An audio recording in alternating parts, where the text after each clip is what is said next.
And hello, Nate. Hey, Greg. Hello, everybody out there in the internets. We are excited to once again be here for our bi weekly What's This Bird live program. A big shout out to everyone who's joining us from YouTube. I know that a lot of you came over because David sent that big email blast to the ABA's Flight Calls mailing list. If you're not on the Flight Calls mailing list, please consider doing so. We do give a little teaser for when we do these programs. You'll be sure not to miss them if you join our mailing list. And of course, get a lot of other great information about what the American Birding Association is doing besides. Otherwise, Absolutely, and just so you know, yeah, please go. if you go to the ABA website, the link to get onto that mailing list is in the footer of every page, and Right. so anywhere at aba.org, just scroll to the bottom and click the flight calls link, and there's all kinds of great stuff every week in flight Yeah, it's a calls. great way to keep up with what the American Birding Association is doing. And when we do these sorts of programs here, hey, Mia McPherson, good to see you Hi, again. Mia. Hello, Bear Moffat. Hello, NAL 1212 on YouTube. We got a nice group. We'll talk a little bit about what we've got going on here. This is our What's This Bird Live. The American Birding Association does, among other things, we maintain a couple Facebook groups, one of which is called What's This Bird.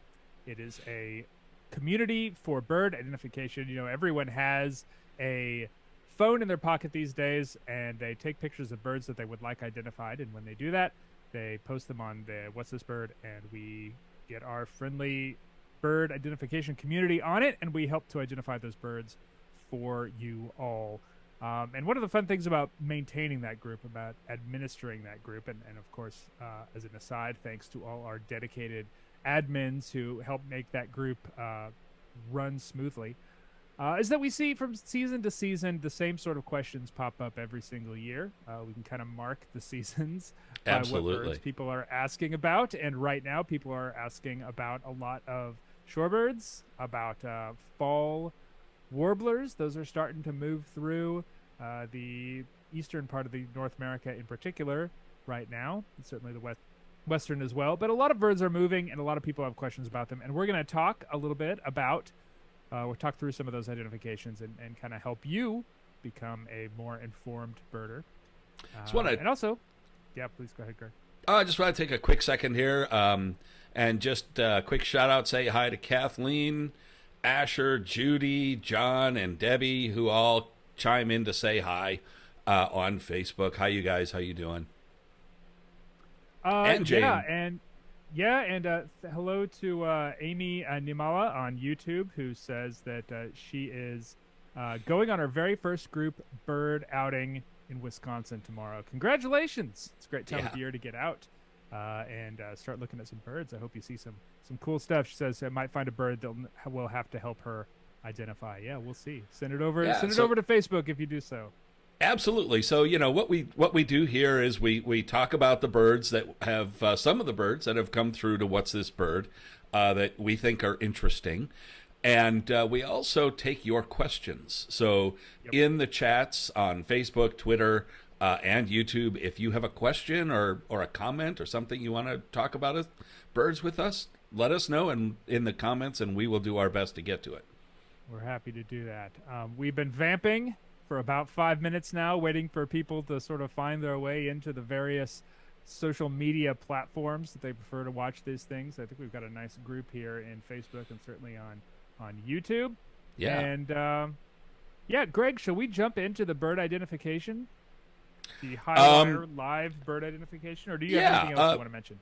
Well, I don't, accept that we already have a question from Debbie Beck on Facebook, Oh, who wow. says, last Do it. June I had many nesting birds, mockingbirds, wrens, doves. Then two Cooper's hawks came through and it was carnage. Now no Okay. birds. Will they ever return? Boy, that's Yes. I uh, mean, the eventually they will. eventually. Yeah, if the Cooper's hawks have taken up residence nearby, then the birds might still be around, but they just might be especially sneaky and out of sight and more difficult to observe if the Cooper Hawks are around. The Cooper Hawks will move on. They can't stay in one place for too long, especially if they're finished breeding. They've got to find another group of naive birds that they can prey upon. So I would bet that you'll get your birds back at some point, though it may take a little bit longer than you want. Yeah, we have a few more hellos, shout outs to get to. Debbie, Jim Ross, Kathleen from California, and my brother Jeff Bilski, who I believe is traveling with Huggins and Amanda going down for the iOS Shorebird weekend, although I might have that wrong. I haven't been paying attention. Where is the iOS Shorebird weekend? iOS is the Illinois Ornithological Society, and that is at the Emaquan National Wildlife Refuge and adjoining Chautauqua National Wildlife Refuge, which is the premier spot in Illinois, anyways, for shorebirds. And from what I understand, by the Mississippi River. It's on the Illinois River, so sort of central, right smack dab in the middle, but a little off to the west. Okay. And I'll bet it's going to be a pretty good one because the habitat looks good and the shorebirds are definitely moving right now. We're reaching the peak of that the last part of August, first part of September, and then passerine migration is probably going to peak in another couple weeks. Hawk migration maybe in another 2 to 3 weeks. This is a fantastic time of year to get out and start looking for birds because fall migration is on across most of the northern hemisphere. September is a really great time of year to be a birder because the weather is starting to become more mild. The birds are really moving. Fall migration is fantastic because the birds like to take their time. They're not on a schedule like they are during the spring. So you get to kind of have this long, leisurely migration with about 50% more birds than you have in the spring because all the babies are coming down with the adults. And it's a fantastic time of year to be. It is. And if you want if you want an extended version of that conversation, we had that yesterday with Nate here and Amy Davis, one of the Friends of ABA and editors of North American Birds, for the podcast that's coming out, next week? It'll be next week. It'll be the 1st. Next week. September 1st. Yeah. So be sure to check that out. So check that out. Yeah, wherever you find podcasts. A couple more questions, a couple more comments. Josh Cummins on YouTube says, hello, fellow bird nerds. Hello to you too, John. A question about fall warblers. Any tips or advice distinguishing fall bay-breasted versus blackpoll? Funny you ask, because we actually will talk a little bit about that later on. I'm going to put a pin in that question. Stay tuned. We'll talk about that later. Tuned. I guess you don't really tune in because it's the whatever. Yeah. Tune in is correct. Tune in? Is you tuning? I think so. Turning the dial? Yeah. Eamon RS says, good morning from Edmonton, Alberta. They are inundated with fall warblers right now. Fantastic. Seems about right. That's where they are. They're up in Edmonton. Yep. Okay, let's get into the first photo here. This is, as you said, September, late August, early September is a fantastic time. And part of what makes it fantastic is this bird right here. And can be seen over much of the ABA area. What do we got here? Yeah, so we have a relatively slender bird with very long pointed wings, kind of a medium-sized tail. There's a few things that you would immediately think for the bird with these sort of pointed wings. Swifts, swallows, falcons, and nighthawks. Those are pretty much our long-winged hawking aerial predator birds. A few things to think about with this one is that it looks like it has a very small bill. I guess that's of a piece with swifts and swallows, but maybe not so much with falcons. They tend to have a bit of a larger, heftier bill. It's pretty much all over brown. I don't see much of a pattern on it. It doesn't have a pale belly.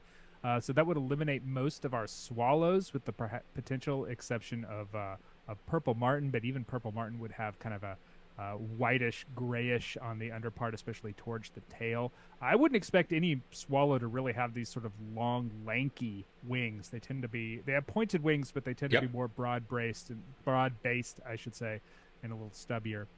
So that puts us in swifts and nighthawk. They're There is a key field mark that's right there There in is a front of key us. field mark. Yeah, I'll just jump right to it. So I'm looking at these wings. All of our swifts have unicolored wings. They have very little pattern on their wings, with the exception of maybe white-throated swift, which can show a little bit of white in the underwing toward the body. But what they do not show is any white towards the tip of the wing. This bird looks like it has some white bands. I had to look a little bit more closely because it's a little overexposed. The bird is. It's difficult to take photos of birds staring directly up into the bright sky. It tends to overexpose the bird. But you can see white on the wingtips. It's got a band.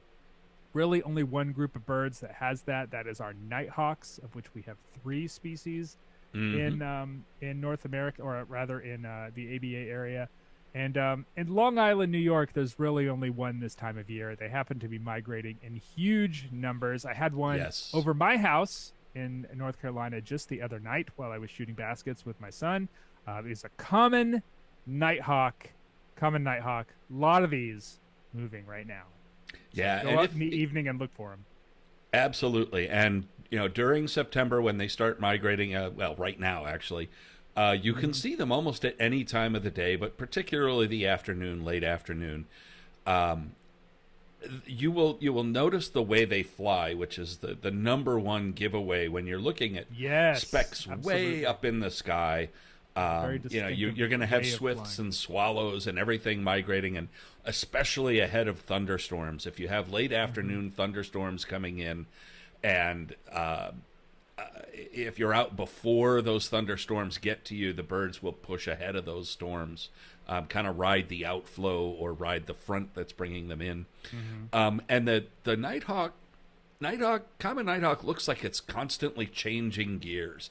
It has a very languid, janky, languid sort of, I don't know, kind of erratic flight, but it's slow erratic. It's not like a like a swift, which is crazy erratic. And they're chittering constantly. They're always making noises when swifts. And it has deep wing beats, and then all of a sudden it'll like change gears and go boom, boom, boom, quick 3-4 flaps and change direction very quickly, and then kind of go back. And another thing that at least for the eastern, the chimney swift. During migration, nighthawks will glide a lot. And if you're really, really lucky, and I've only seen this a couple, maybe 3 or 4 times, is if you get a really big group late in the afternoon, they will kettle like broad-winged hawks. So cool. And I've only seen like a few small kettles. I did see one kettle once that was 300 or 400 nighthawks. It was amazing. Yeah, I mean, common nighthawk is easily on my personal short list of my favorite birds of the ABA area. I always get a real kick when I get to see them. When I think about nighthawks, I think about summer evenings sitting out on a patio at a beer house or at a baseball game. You see them kind of flying around, hawking insects in the lights. It's just such a cool bird. We have some interesting questions here that come up with regard to nighthawks here. Steve Gowan asked butterfly-like in response to our discussion about how they fly. The larger butterflies, I think, like swallowtails and stuff, that kind of have that erratic kind of weird wing beat. No real pattern, just kind of weird. I can see that. And Josh Cummins asks, will whippoorwills look similar to nighthawks in flight? And that's an interesting question because I have only seen a whippoorwill in flight like maybe 1 or 2 times ever. Whippoorwills, they look rather different. Yeah, whippoorwills are kind of like nocturnal flycatchers. They tend to sit on a post or an exposed, perch, and they or something. A gravel road, and they fly up. One of the reasons they sit on the gravel roads is because they've got a clear view of the sky, and they can see moths flying from one side to the other of the road, and they'll fly up and catch them like a peewee, like a flycatcher, and then come back down. Whereas nighthawks are aerialists like swifts. They stay up in the air. That changing gears flight that you notice is a nighthawk flying along with its normal languid flight, and then it sees a dragonfly or something. It's like whoop, it goes up to get it, and then goes back to its normal flight. When I saw a whippoorwill flying, I'll tell you the one thing that looked like to me was like a Cooper sock. It looked kind of like a Cooper's hawk. It was shaped like a Cooper's hawk. It kind of had those kind of deep, choppy wing beats like a Cooper's hawk. But this was after dusk when I was out looking for whippoorwills and looking for eye shine, and I just kind of caught one flying over briefly. I think that's like the only time I've ever seen a whippoorwill fly. I know some people have seen it, but it's really infrequent. You won't see a whippoorwill flying around at dusk above your house like you will see nighthawks this time of year. Absolutely. A few comments about nighthawks. Oh, we got so many questions. Yeah, we may not get to all of them, folks, but we're going to try.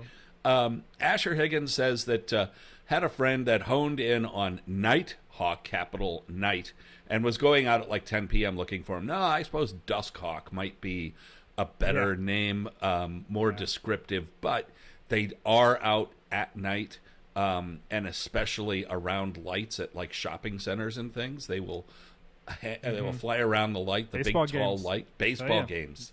Yeah, Yep. and in the before August, if they're out, you will hear their distinctive call high in the sky. Yep. Yeah. That's how I usually find them. Is usually hear them flying over. There is a question here from Mark McGee for you, Nate. When you do the state firsts and etc. sightings at the beginning of the podcast, what resources do you use to compile those lists? A couple things. Mainly, I use the ABA's other Facebook group, which is called ABA RBA, ABA Rare Bird Alert. It's essentially a community for people who post unusual birds, rare birds, for their states and provinces in the ABA area. And I basically crowdsource that information from the local experts who do that stuff. You can also sometimes find stuff on Twitter. You can also find stuff using the listservs if you need it. But I don't know. We've got a community of people in that Barba group that is really on the ball when it comes to posting those rare birds, and that's I encourage people to check that out if that's something that you're really interested in. Yeah, and mentioning the listservs, if you go to Birding News at aba.org/birding-news, it's available under web features. Mm-hmm. That's how you can check. That's how I check the listservs. I should have mentioned that.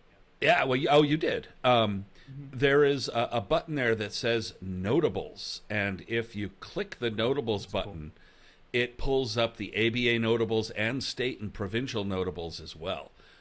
So right now, ABA Notables, we see American Flamingo, Mass Booby, Ruff, and Whooper Swan. There's a state first, or no, it's not a state first, but it was rare. The Bell's Vireo in Georgia, which kind of blew me away. I was like a seventh, yeah. Yeah, I didn't realize Bell's Vireos were that uncommon. They're really uncommon in the southeast. Yeah. And one quick question. I just want to acknowledge Nicholas Comer's question with the increase in vagrants. How would you rule out either Antillean or lesser nighthawk from this photo? It's difficult to do. Antillean would be very difficult to do from this photo because you don't get a lot of the color. Lesser, there's a difference. I can't really remember. I'd have to look at my field guide, but it's something about the where position the white band is. The position of the white band is, I believe, it's further out in lesser. Yeah, I couldn't remember. I think it might be further out. But for the most part, white nighthawks when they're hawking are going to be pretty vocal. And all of the three nighthawks have different vocalizations. So if you see a nighthawk and you hear it making a weird noise, then you might have something like Antillean or lesser. Actually, North Carolina, I think we've had all three of them. We've had Antillean, common, which is our regular one, and lesser. Usually the Antillians and the lessers are like winter, so they're coming at a time when we don't get, because they're misoriented vagrants, and so they'll be present at a time when the common nighthawk would be as unexpected, if not more unexpected. And so if you see a nighthawk at a time like after September, after October, then start thinking about those unusual. So my pal, a lot of comments about a lot of stuff here. I just want to point one of these. My pal Steve Huggins with a facepalm emoji says, "I missed the painted Redstart. Illinois got its first painted Redstart." Well, actually, I didn't, because what I was doing there was talking about what was being talked about on the listservs. And if I go on down, nobody on the Illinois listserv is talking about the painted Redstart right now. So it's being talked about in other places, but not on the other listserv places. right now. Yeah, the distribution of rare bird reports has been spread pretty Yes. far and wide these days, and you just got to find those places that you can trust. And we do a lot. It takes a lot of work to keep up on that kind of stuff. And if does. you appreciate those kinds of things in the podcast and everything, join us and help support all of that. I'm gonna push into the Yeah. next bird 20, here because 20 minutes in, we're gonna go to the next. we got stuff to do here. This will be easy and quick. So this happens every late summer. We get these birds in. What's this bird? It's kind of a brick red, but it's got this black head. Vulturine. Yeah, well, I mean, is it? Or, it's kind of, I guess, vulturine. Hard to tell from this photo, but even in a choppy photo like this, it's pretty easy to tell what this bird is. If you're familiar with the phenomenon that is bald cardinals, and you're also aware that really the only bird that I can think of in the ABA area that has a big reddish bill is northern cardinal. Yeah. Yep. Bald cardinal is a phenomenon that we see every year around this time of year.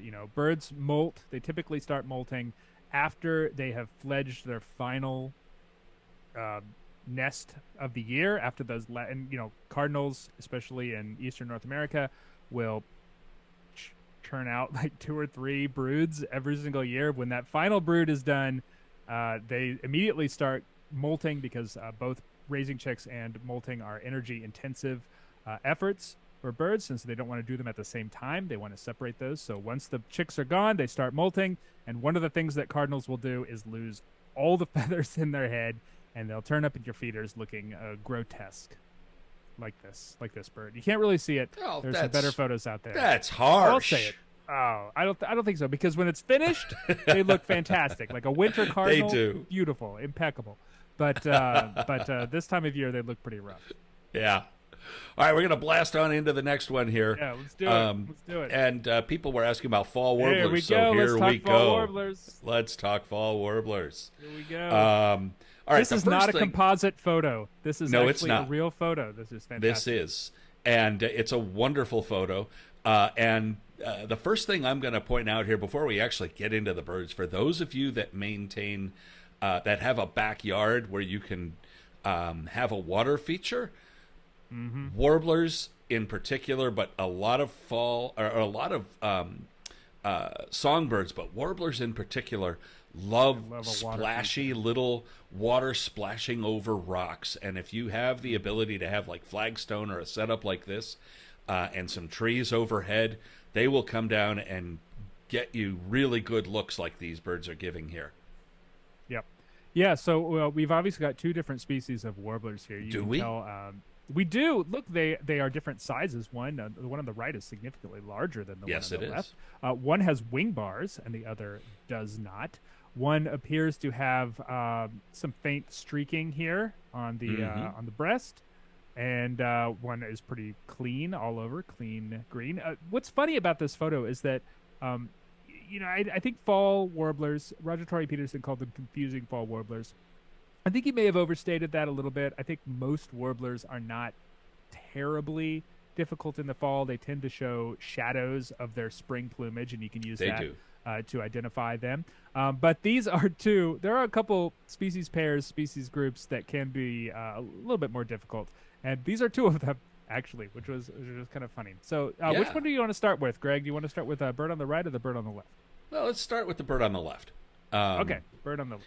So it's it's a pretty much overall green bird. There's a little bit of gray here and there. Things we notice, it's got a white eye line with kind of a little dark line through the eye. So it's got like a postocular line and a little dark lore.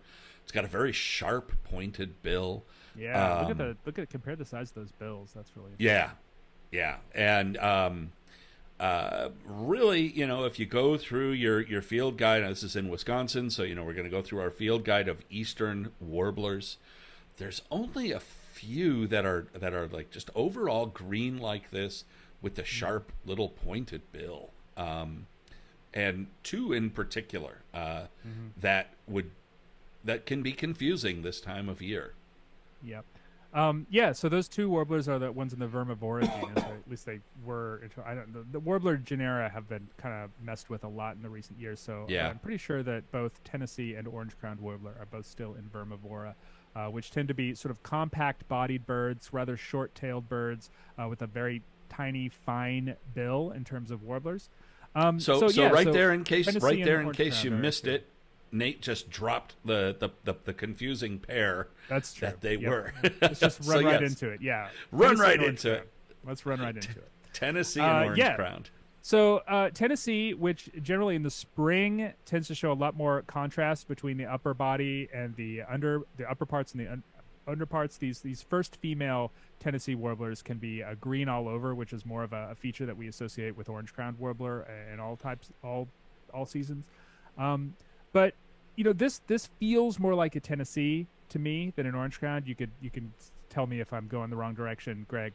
But the things I'm looking for are the eyebrow, much more very very obvious. The kind of clinching feature is the undertail coverts, which is immediately underneath the tail. They tend to be very white in Tennessee warbler and greenish, kind of an olive green in orange-crowned warbler. This is present in all seasons, but we can't really see that in this bird. A little bit, but not really well. Yeah, a little bit. I guess you can a little bit, can't you? Because the tail is sort of angled away from us here. But Tennessee warbler is a much earlier migrant than orange-crowned. Orange-crowned tends not to peak until, well, at least where I live, well into October. So any birds that you're seeing in September are overwhelmingly going to be Tennessee warblers across much of the lower 48. And in August, as we are here, almost certainly Tennessee warbler. So knowing your status and distribution, knowing that your timing of warblers is a really useful identification clue for that species pair in particular. Yep, and a couple of other finer points about the bird on the left. If it were an orange-crowned, and I didn't have time to throw together a comp, but if it were an orange-crowned, it would appear overall. Sorry, they're not Vermivora anymore.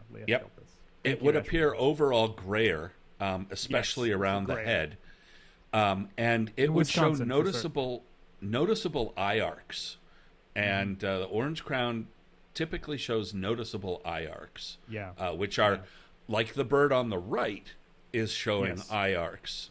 You can see if it were an orange-crowned, it would have something more akin to what we see on the face of the bird on the right, which we can now jump into. Should we jump into the word? Yeah, so the bird on the right, wing bars, off the bat, big, bold, clean wing bars, sort of olivey on the top, little bit of streaking, not a ton of streaking. I'm not sure that those are actual streaks. Those might be. Those look to me like it to me. Feather tracks. Maybe so.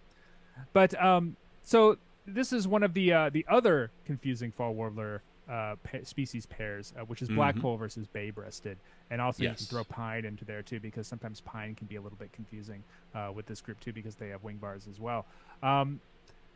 This is a tough one. The streaking on the breast looks pretty light. The wing bars are super clean, which I associate with one bird more than the other. Absolutely. And the eye arcs. Where are you thinking? There's two things that jump out to me here. One is the legs and feet, and two, the bird is it looks like it just got done bathing, and it's holding its wings in a kind of a strange position, which gives us a really clear view of the flank, and the lighting on this bird is really nice. And right there you can see. I mean, you could almost, if you like blocked out the bird's head and tail and just looked at the wing, the flank, and the feet, I think you could identify this bird with that, because the flank has a very subtle but very noticeable peachy wash to it. Kind of an and the legs, sort of there's color, no yellow on the legs or feet at appearance all, which make this a bay-breasted warbler. For sure. Yeah, bay-breasted is what I would call this bird as well, Greg. It looks pretty clear to me. Bay-breasted to me always seem like their wing bars are just absolutely pop. And I'm not sure whether it's because they're super clean or because the dark colors in between the wing bars are especially dark on a bay-breasted, where they're a little paler on a blackpoll warbler. But I mean, bay-breasted fall, those wing bars are just out there, and I don't usually see that with blackpoll warbler, all things considered. Yeah, and again, I wish I had time to throw together a comp, because it would have been an interesting comparison there. Maybe next time. I'm sure we'll get more opportunities to discuss this. So I'm sure we will. So John Anderson points out that the Ludicens, orange-crowned warblers out west, are more yellow than what we get on the East Coast. Absolutely are. Or shockingly so when you see one. If you're used to birding in the East and you see one of those western ones. And we're kind of showing our East bias here a little bit. But what we talked about earlier about the eye arcs and other features still holds. Yep, absolutely. Okay, we're gonna jump into another weird duck season. It is fun duck season, and can't really tell what size this bird is. I mean, it's obviously a duck. No. The bill is pretty standard duck. The tail is dark, which is an important field mark, and otherwise it's just kind of brown. Yeah, I really like the chevron patterns on the flanks there. That seems like it would be important to note. A lot of ducks, especially mallard, the mallard black duck complex, tend to be kind of muddy and indistinct on the side, whereas the stronger patterned birds I tend to think of as a teal field mark. Yeah, well, and we can eliminate so the brown duck, like the immediate go-to for a lot of people, for most people, is mallard, female mallard. Rightly but so. Things, that is the default duck. Sure, and two things. Of the world. Two things immediately eliminate female mallard. One is the all dark bill, and the all dark tail. So this is not a mallard. And going through the other ducks that are brown, I mean, if we look at things like gadwall and black duck and mottled duck, all of those tend to have some color on the bill. Some orange. And the bills are different shapes. This just feels like a teal to me. It does to me as well. The bill is awfully large. And, when I first looked at this photo, I was like, oh, shoveler. But it's not quite big enough to be a shoveler. Like, shoveler has a bill that is comically large. But a shoveler is a teal, effectively. Its closest relatives are the blue-winged and cinnamon teal. They're all in the genus Spatula. And in New Jersey, this time of year, there's really one species of duck. I mean, there are a few ducks moving, but the duck that moves earliest of all the ducks in North America is going to be a blue-winged teal. So if you are in places where ducks don't typically breed and you see a duck moving, this time you see clearly migratory ducks, blue-winged teal is a good bet to go with, just because they migrate early. They're the earliest migrating. Yeah, and a couple things about blue-winged teal is it's remarkable. It's impossible to tell from this photo, but blue-winged teal are really small ducks. And green-wing, I think, are even a little smaller. Yeah, they're tiny things. And they have smaller bills. But look at when they back up here. Blue-winged teal like to stand around on mudflats with shorebirds, and if you see a flock of blue-winged teal standing around with shorebird or standing around on mudflats, check them very carefully, because a blue-winged teal is about the same size as a godwit. And I was going to say, like, they are shockingly symmetrical, like a dowitcher. Yeah, I mean, and they're only slightly bigger than a dowitcher, and so you go among those. It's how I found my lifer Hudsonian godwit, was standing among a big flock of blue-winged teal out on a mudflat. For sure. Yeah, we see that out here in the North Carolina when you go out to the coast and the blue-winged teal are moving, and you see things like marbled godwit mixed in with them. It's absolutely true. Okay, moving right along. Now we're making time. Let's talk about some more warblers. Yes. Orlando. This bird has one very well, two very immediate field marks. The tail pattern. Tail and the pattern. little yellow on the on the sides of the chest. But Yeah, the tail pattern here. The bill is thick and short for a warbler. Mm-hmm. I don't think that is just for shortening talking. That is generally the case with this bird. It's a fly-catching warbler more than others, more than a gleaning warbler. It's got a lot of yellow on that tail, a lot of yellow, bold black tip to the tail. There's a couple different birds that have that black tip to the tail. Magnolia warbler, classic black-tipped, dipped in ink bird for that. But a magnolia warbler is going to have a white on the inner part of that tail as opposed to bright yellow. And of course, the yellow on the sides, underneath the wings, is a good field mark for this bird as well. And the gray head, depending on what angle you see it at, you'll see some yellow in the wings, yellow on the breast with the gray head.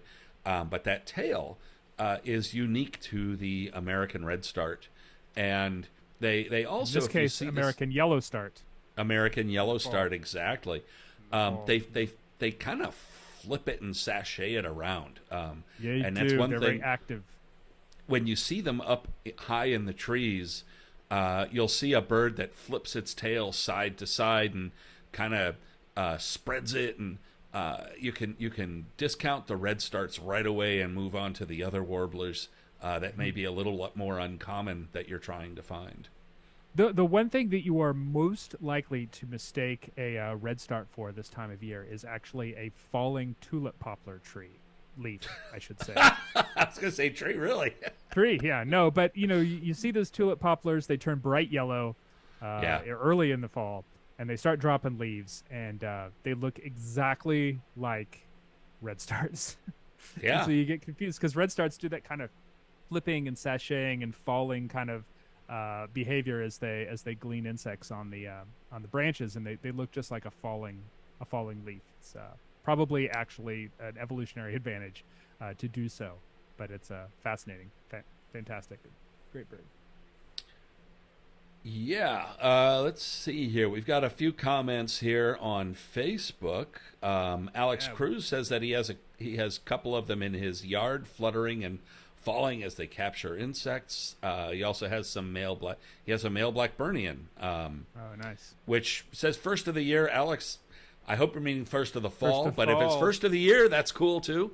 Some birds, some migrating warblers are more common in some places in fall than they are in the absolutely. In the southeast, I tend to get my first of year magnolia warbler in September as opposed to May, because they migrate up the Mississippi River and they kind of miss us in the southeast, but then they loop back around. They have this kind of oval shaped migration, and so they come back through the southeast in good numbers in the fall, but not necessarily in the spring. Yep. All right, moving right along. I like this one a lot. Cool. It is so cool. So it took me a while to figure out what was going on here. So what we're looking at is somebody's patio furniture through a plate glass, through a window, and we're seeing their living room reflected back, and an Apple product there on the left. So the first thing that stands out, I mean, other than this being obviously an owl, we're just going to cut to the chase on that one. We'll jump straight to it. We talked about whippoorwills and other night birds like that. This is very obviously an owl. And in Colorado, there's a lot of owls in Colorado. The American West does well for owls, much better than we do in the East. Absolutely. So I think we can tell by the size of the deck furniture there that this is a small owl. So this isn't one of the large owls that you might have out there, like great horned or long-eared, which actually is much smaller than you'd expect. But in any case, this is one of our little owls. Screech owl is a possibility. They have western screech owl out there in Colorado. Depending on where you are in Colorado, it might be eastern screech owl could be an option. It could as be. Well. This is in the I think they said the Front Range, but yeah.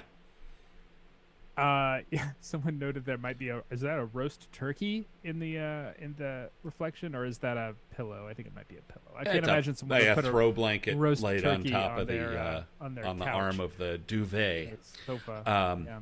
In any case, you go ahead and go with the other option there, Greg. No, I was going to say that the small owls that are in Colorado include, like you said, the screech owls, boreal owl, Real, and there's Saw-whet, I guess, is there as well. Saw-whet, Yeah. exactly. And this time of year, birds are moving. This bird doesn't have any real obvious plumage field marks, which No. kind of tells me that this is a younger bird. This is, I believe, a bird that was hatched this summer. But there is one field mark that eliminates almost all of the owls in North America, north of Mexico. And that is the dark eyes, and we can see those Absolutely. I think you big, can pretty clearly see. completely dark eyes. And in Colorado, there's really only two, and there's only one that's small like this, and the two would be barred owl and flammulated owl, but barred owl would be much larger. Barred owl would be pretty big. This is Yeah. a flammulated owl. Flammulated owl. That is one of the more difficult birds It is. in North America to find. So the fact that this person has it on their back patio is envy-inducing. It is. And flammulated is a small, kind of a moth specialist. It is, and because they are an insect-eating specialist, they are a highly migratory owl. Whereas your little screech owls will they'll migrate short distances, and certainly in the west they'll do a little bit of altitudinal migration. But because they can eat birds and small mammals as well. They tend to stay as a year-round resident, whereas the flammies will breed in the Rocky Mountains and migrate south to Mexico, West Mexico, in the winter. And I believe that there's a couple of really amazing vagrant records of flammies. I think Florida has one or two records of flammulated owl, which if you look at the range map of flammulated owl, Florida is definitely not in their range. Yeah. What a cool bird. What a cool experience to have that thing. Yeah, hanging that's out like that. That would be a life bird for me. I've never seen it. Would be a lifer for me too. As we got to go spend a weekend with Tim Avery out there in Utah, because that guy is the flammulated owl whisperer. If you want to find a flammulated owl, you just go to Salt Lake City, hire Tim Avery for a day, and you will get a flammulated owl. Yeah. Cool stuff. All right, moving right along. So Jennifer Gill mentions that the only bird flitting around her yard right now would be blue-gray gnatcatcher. And I may have just blown this one. Funny you mentioned that. A lot of blue-gray gnatcatchers moving right now. It's a short distance migrant. They breed throughout most of North America, all the way to the west, and they'll migrate to the southern United States and into Mexico and the Caribbean a little bit too. Blue-gray gnatcatcher. If you see a small kind of mousy grayish bird with a long tail making a buzz buzz buzz sound in your what look like white oaks, then you've got a blue-gray gnatcatcher, as this observer here in Noblesville, Indiana does. Yes, so you can see that bird's long tail with the white undertail feathers. Exactly. And one of my buddies, Jeff Bilski, is texting me a bunch of photos asking me to identify warblers. And I'm like, Jeff, I'm actually doing a live show that you're watching right now, so I can't jump and do that. So just give me a moment. We have to give him some time to create the slideshow, man. I gotta. But this is a blue-gray gnatcatcher with that very long tail, slim bird, very active, with that slim bill. Sort of looks like a miniature mockingbird. Exactly. In a lot of ways. It sounds a bit like a miniature catbird. Yeah, they are whining little noises. Let's see if we have anybody. What's anybody saying on YouTube or Twitter? Anybody want to talk about anything? A nice conversation about Redstarts. There was a long conversation about warblers that change drastically from spring to fall. So we were talking about bay-breasted warblers. And some suggestions include chestnut-sided, which changes very dramatically from spring to fall, but is distinctive in its own way. And magnolia changes a bit, but magnolia always has that cool tail pattern that looks like it's kind of dipped in ink. Very long tail that it likes to wag around with a black, broad tip to that tail on the underside and white on the rest of the tail. Yeah, as Nate mentioned earlier, almost all the warblers have enough of the spring pattern colors or features left over in the fall to be able to figure it out. Even as subtle as that bay-breasted that we had, there was still a little bit like the bold wing bars and the little bit of peach on the sides. And Andy Cratter, who would definitely know, says there are 3 accepted Flammulated Owl records in Florida, which is pretty darn amazing. That is wild. And thanks for tuning in, Andy. All right, so we've got 15 minutes left here. Quick question: does the yellow Sarah Coffee asked, does the yellow warbler fade in yellow color? Yes. The spring ones are very, very bright. The fall ones tend to be more of a greenish yellow, at least in my experience. But for the most part, they are yellow all over. They remain yellow warblers. They do, not as sort of golden as the spring birds. Yeah. Same with Prothonotary, for that matter. Yeah. Prothonotary has a unique shape. It's got a heavy spike-like bill and a short tail. And you can almost always tell a Prothonotary warbler just by its shape. But the yellow warbler, I think one of the best ways to think of yellow warbler is it's almost featureless. It's just this kind of, in the fall, it's this greenish yellow all over. It has no tail pattern, really. It's got really. It's all yellow. It might have little wing bars, but its wings not really. are yellow. Its tail is yellow. It's got no streaking. A little bit of an eye ring sometimes. It's got no real face pattern. The eye looks big. And it just looks overall featureless. Sarah also asks, is there a way to determine whether you see a house wren or a sedge wren? Is a sedge wren darker than a house wren? I would say the best thing with house wren versus sedge wren is habitat. Yeah. House wren is, pretty tightly associated with, human habitation, neighborhoods, even fairly urbanized places. You could find a house wren, whereas a sedge wren is almost never. It's fall migration. You never say never. Birds can show up just about anywhere, but for the most part, sedge wren is almost always going to be in an actual marsh or sedge. Yeah, and wet one meadow, thing interesting, overgrown pasture. I've seen them and things like that. But grasses. There's going to be grasses around.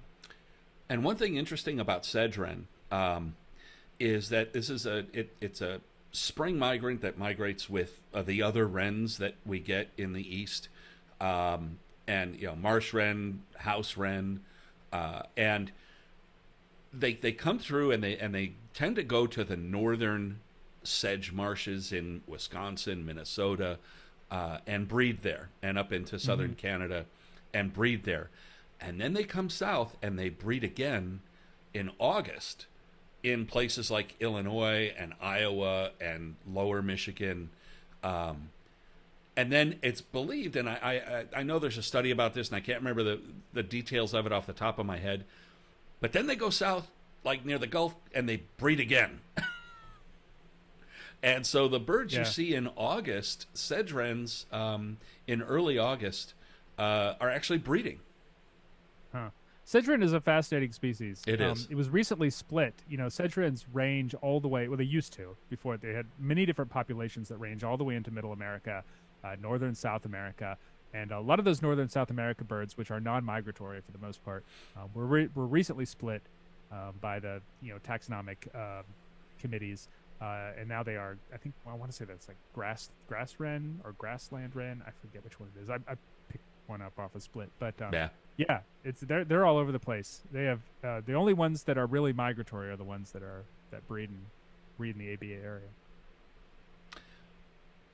Okay, and all right. For the last one, we've got a little bit of a maybe a bit of a brain twister from my neck of the woods here. This is from Bureau County, Illinois. probably along the Illinois River there. With, if you look at the map, this is where the Illinois River bends from going east-west to going north-south in the western part of the state. And I'm pretty sure you put this on here, Greg, because I totally botched that Flycatcher identification a few weeks ago, and that you're just twisting the knife here. So we have two pictures of the same bird, and I'm just going to cut to the chase. This just looks like a flycatcher. It's got that upright posture. Yeah. It's kind of hanging, though the wings are hanging down. It's got wing bars, and it's just got a flycatcher shape to it. And look at those long primaries. The face looks pretty dark. You know, this just looks to me like an eastern wood pewee, and the way the wing bars are kind of bright, kind of the young bird of the year. But then there was a third photo of the same bird, and whoa. Looks a lot more compact there.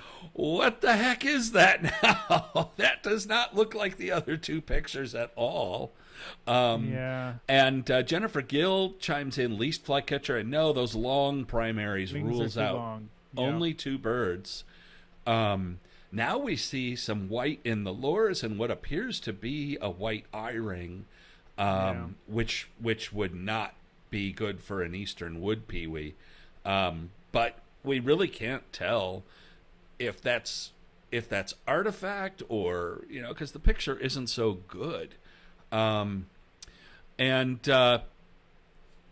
I made a comp here of the bird, and in the center we have an Acadian flycatcher, and on the left we have an eastern wood pewee, and you can see that the wing length, which is one of the main field marks I was looking at early,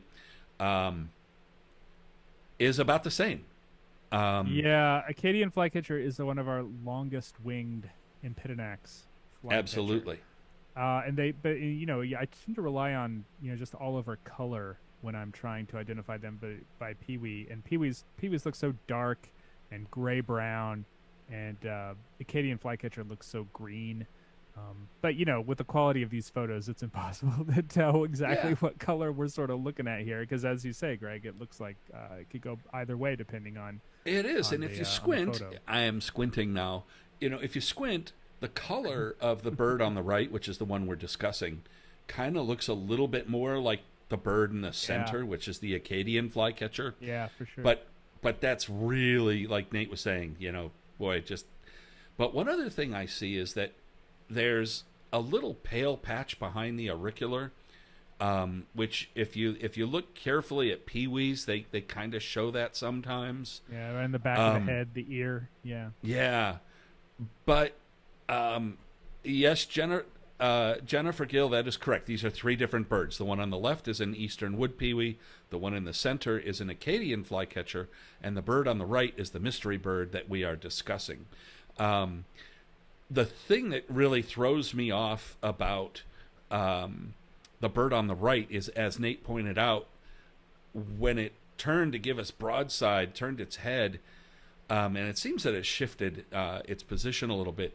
It looks much more compact than it did originally. And if all I had to go on with this was this photograph, I would say that it was an Acadian flycatcher, with a caveat that, with a photo like this, it's going to be really hard to tell. And,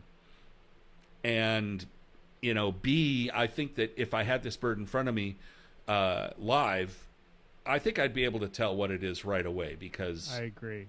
Identifying a bird from photos like this, it can be tough. There's a lot of photo artifacts going on. I think I would probably come down on the pewee side, just because I think that the first photos look more like a pewee than the second photo looks like an Acadian flycatcher.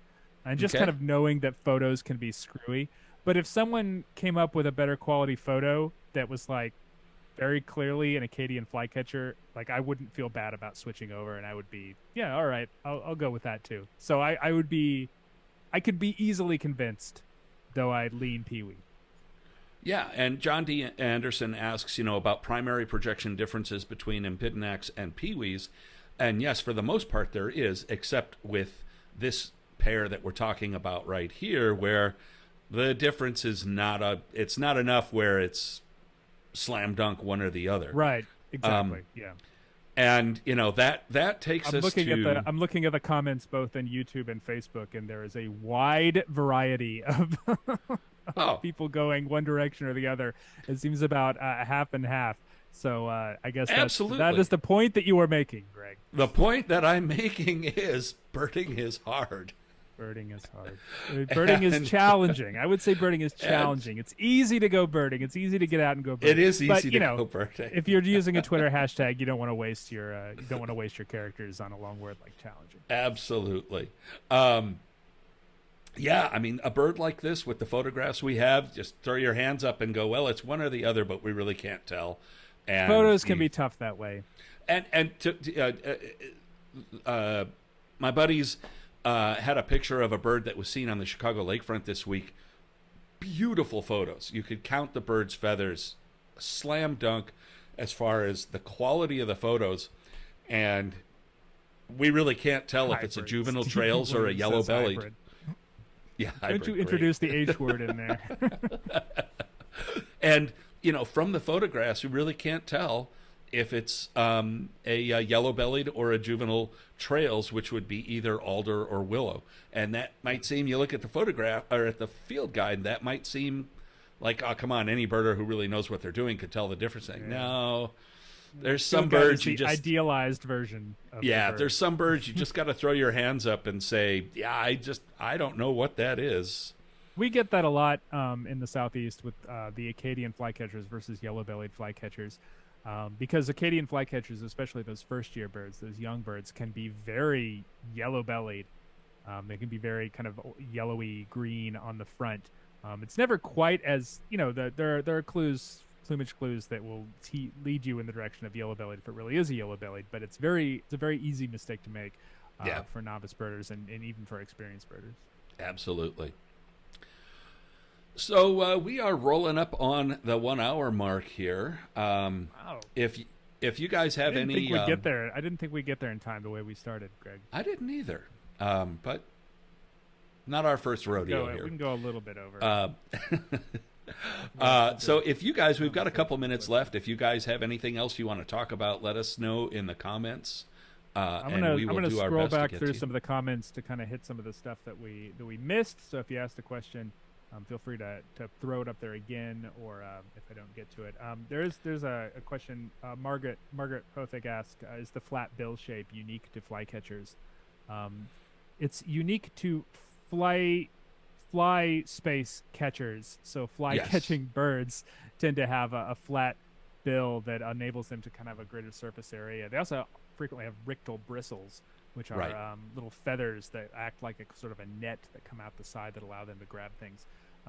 Flycatchers, yes, tyrannid flycatchers, the group New World group Tyrannidae, those birds all sort of have flattish bills, but there are other fly-catching birds that have similar shaped bills throughout the world.